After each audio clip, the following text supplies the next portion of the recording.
جمشید کو ابھی حساب کے لیے پیش نہیں کیا گیا تھا۔ 2 فرشتے اس کو عرش کے قریب لے کر کھڑے ہوئے تھے اور وہ اپنی باری کا انتظار کر رہا تھا۔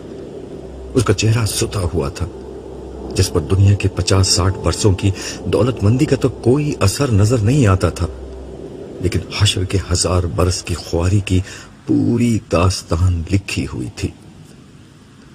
اس کے قریب جانے سے قبل میں نے اپنے دل کو مضبوط بنانے کی کوشش کی۔ قریب پہنچا تو اس کے قریب کھڑے فرشتوں نے مجھے آگے بڑھنے سے روک دیا، مگر صالح کی مداخلت پر انہوں نے ہمیں اجازت دے دی۔ جمشید نے مجھے دیکھ لیا تھا۔ وہ بے اختیار میرے قریب آیا اور میرے سینے سے لپٹ گیا۔ پھر وہ میری طرف دیکھ کر بولا، ابو میں اتنا رویا ہوں کہ اب آنسو بھی نہیں نکل رہے۔ میں اس کی کمر تھپتھپانے کے سوا کچھ نہ کہہ سکا۔ پھر اس نے آہستگی سے کہا، ابو شاید میں اتنا برا نہیں تھا، مگر تم بروں کے ساتھ ضرور تھے بیٹا۔ بروں کا ساتھ کبھی اچھے نتائج تک نہیں پہنچاتا۔ تم نے شادی کی تو ایسی لڑکی سے جس کی واحد خوبی اس کا حسن اور دولت تھی۔ خدا کی نظر میں یہ کوئی خوبی نہیں ہوتی۔ تم ہم سے الگ ہو گئے اور اپنے سسر کے ایسے کاروبار میں شریک ہو گئے جس کے بارے میں تمہیں معلوم تھا کہ اس میں حرام کی آمیزش ہے، مگر بیوی بچوں اور مال و دولت کے لیے تم حرام میں تعاون کے مرتکب ہوتے رہے۔ یہی چیزیں تمہیں اس مقام تک لے آئیں۔ آپ ٹھیک کہتے ہیں ابو، مگر میں نے نیکیاں بھی کی تھیں، تو کیا کوئی امید ہے؟ میں خاموش رہا۔ میری خاموشی نے اسے میرا جواب سمجھا دیا۔ وہ مایوس کن لہجے میں بولا، مجھے اندازہ ہو گیا ہے ابو۔ اپنے بیوی بچوں اور ساس سسر کو جہنم میں جاتا دیکھنے کے بعد مجھے اندازہ ہو چکا ہے کہ آج کسی کے ہاتھ میں کچھ نہیں ہے۔ سارا اختیار اس رب کے پاس ہے جس کے احکام کو میں بھولا رہا۔ آج جس کا عمل اسے نہیں بچا سکا، اسے دنیا کی کوئی طاقت نہیں بچا سکے گی۔ میں ہزاروں برس سے اس میدان میں پریشان پھر رہا ہوں۔ میں ان گنت لوگوں کو جہنم میں جاتا دیکھ چکا ہوں۔ مجھے اب اپنی نجات کی کوئی امید نہیں رہی ہے۔ میں نے اللہ سے بہت معافی مانگی ہے، مگر میں جانتا ہوں کہ آج معافی مانگنے کا کوئی فائدہ نہیں۔ ابو، اللہ میاں شاید مجھے معاف نہ کرے، مگر آپ مجھے ضرور معاف کر دیجئے۔ آپ تو میرے باپ ہیں نا۔ یہ کہہ کر وہ پھوٹ پھوٹ کر رونے لگا۔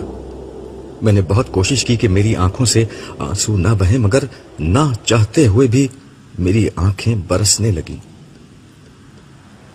اسی اثنا میں جمشید کا نام پکارا گیا۔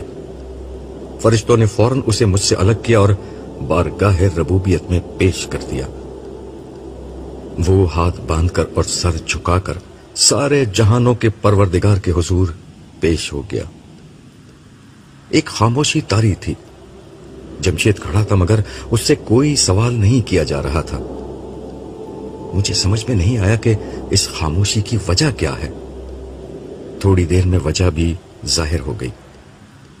کچھ فرشتوں کے ساتھ نائمہ وہاں آ گئی۔ اس کے ساتھ ہی صالح نے مجھے اشارہ کیا تو میں نائمہ کے ساتھ جا کر کھڑا ہو گیا۔ نائمہ کے چہرے پر ہوائیاں اڑ رہی تھی۔ وہ مجھ سے کچھ پوچھنا چاہ رہی تھی، مگر بارگاہ اہدیت کا رعب اتنا شدید تھا کہ اس کی آواز نہیں نکل رہی تھی۔ کچھ دیر میں جمشید سے سوال ہوا، مجھے جانتے ہو؟ میں کون ہوں؟ اس آواز میں اتنا ٹھہراؤ تھا کہ میں اندازہ نہیں کر سکا کہ یہ ٹھہراؤ کسی طوفان کی آمد کا پیش خیمہ ہے یا پھر مالک کے دو جہاں کے حلم کا ظہور ہے۔ آپ میرے رب ہیں، سب کے رب ہیں، یہی میرے والد نے مجھے بتایا تھا۔ شان بے نیازی کے ساتھ پوچھا گیا، کون ہے تمہارا باپ؟ جمشید نے میری طرف دیکھ کر کہا، یہ کھڑے ہوئے ہیں۔ اس کے اس جملے کے ساتھ میرا دل دھک سے رہ گیا۔ مجھے اس بات کا اندازہ ہو چکا تھا کہ اب جمشید مارا گیا، کیونکہ میں نے اسے توحید کے علاوہ اور بھی بہت سی چیزوں کی نصیحت کی تھی جن میں اس کا ریکارڈ اچھا نہیں تھا۔ اب مجھ سے یہی پوچھا جانا تھا کہ میں نے اسے کن باتوں کی نصیحت کی تھی اور میری یہی گواہی اس کی پکڑ کا سبب بن جاتی. مگر میری توقع کے بالکل برخلاف اللہ تعالیٰ نے مجھے گواہی کے لیے نہیں بلایا. انہوں نے جمشید سے ایک بالکل مختلف سوال کیا. ابھی تم اپنے باپ سے کیا کہہ رہے تھے؟ یہ کہ اللہ میاں شاید مجھے معاف نہ کریں، مگر آپ مجھے ضرور معاف کر دیجئے، آپ تو میرے باپ ہیں نا. لمحہ بھر پہلے جو میری امید بندھی تھی وہ اس سوال کے ساتھ ہی دم توڑ گئی. جمشید کو بھی اندازہ ہو گیا کہ اس کی پکڑ شروع ہو چکی ہے. خوف کے مارے اس کا چہرہ سیاہ پڑ گیا، اس کے ہاتھ پاؤں لرزنے لگے. اس کے سان و گمان میں بھی یہ بات نہیں تھی کہ اللہ تعالیٰ جو دوسرے حساب کتاب میں مصروف تھے ساتھ ساتھ اس کی بات بھی سن رہے تھے. نہ صرف سن رہے تھے بلکہ اس کے الفاظ اللہ تعالیٰ کو ناراض کرنے کا سبب بن گئے تھے. وہ بڑی بے بسی سے بولا، جی میں نے یہ بات کہی تھی لیکن میرا مطلب وہ بالکل نہیں تھا جو آپ سمجھے ہیں. تمہیں کیا معلوم میں کیا سمجھا ہوں؟ پوچھا گیا مگر آواز میں ابھی تک وہی ٹھہراؤ تھا. نہیں مجھے بالکل نہیں معلوم، آپ کیا سمجھے؟ جمشید نے لڑکھڑاتی زبان سے جواب دیا. اس سے مزید کوئی بات کہنے کے بجائے نائمہ سے پوچھا گیا، میری لونڈی یہ تیرا بیٹا ہے؟ اس نے تیرے ساتھ کیا سلوک کیا؟ نائمہ بولی، پروردگار اس نے میرے ساتھ بہت نیک سلوک کیا. یہ بڑھاپے تک میری خدمت کرتا رہا. اس نے مال سے، عمل سے اور محبت سے میرے ساتھ بہت حسن سلوک کیا. اس کی بیوی اسے ٹوکتی تھی لیکن یہ میری خدمت سے باز نہیں آیا. اس نے اپنا مال اور اپنی جان سب بے دریغ میرے لیے وقف کر دی تھی. نائمہ کا بس نہیں چل رہا تھا کہ وہ جمشید کے لیے اور بہت کچھ کہے، مگر اسے معلوم تھا کہ جو پوچھا گیا ہے اس سے ایک لفظ زیادہ کہنے پر اس کی اپنی پکڑ ہو جائے گی. اس لیے وہ مجبوراً اتنا کہہ کر خاموش ہو گئی.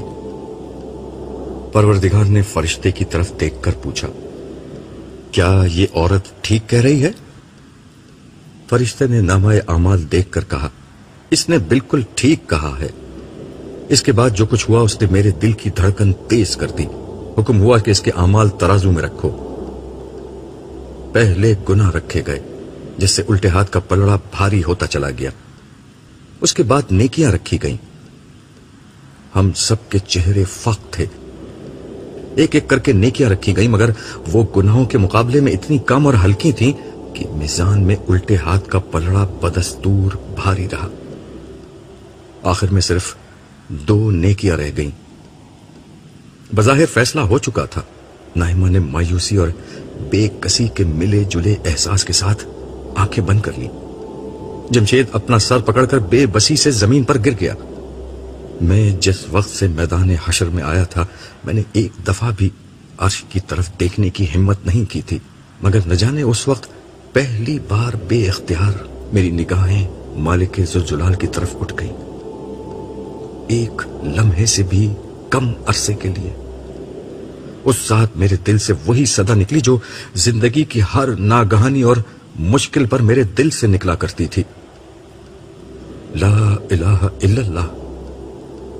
پھر میری نظر اور سر دونوں فوراً جھک گئے. فرشتے نے پہلی نیکی اٹھائی. یہ نائمہ کے ساتھ کیا گیا اس کا حسن سلوک تھا. حیرت انگیز طور پر سیدھے ہاتھ کا پلڑا بلند ہونا شروع ہوا. میں نے اپنی برابر کھڑی نائمہ کو جھنجھوڑ کر کہا، نائمہ آنکھیں کھولو. میری آواز جمشید تک بھی چلی گئی. اس نے سر اٹھا کر دیکھا اور آہستہ آہستہ کھڑا ہو گیا. اٹھتے پلڑے کے ساتھ اس کی آس بھی بن گئی تھی، لیکن ایک جگہ پہنچ کر سیدھے ہاتھ کا پلڑا ٹھہر گیا.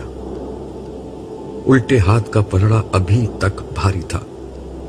ہمارے دلوں میں جلنے والی امید کی شمع پھر بجھنے لگی. فرشتے نے آخری نیکی اٹھائی اور بلند آواز سے کہا، یہ توحید پر ایمان ہے. اس کے رکھتے ہی پلڑے کا توازن بدل گیا. میری زبان سے بے اختیار نکلا، اللہ اکبر وللہ الحمد.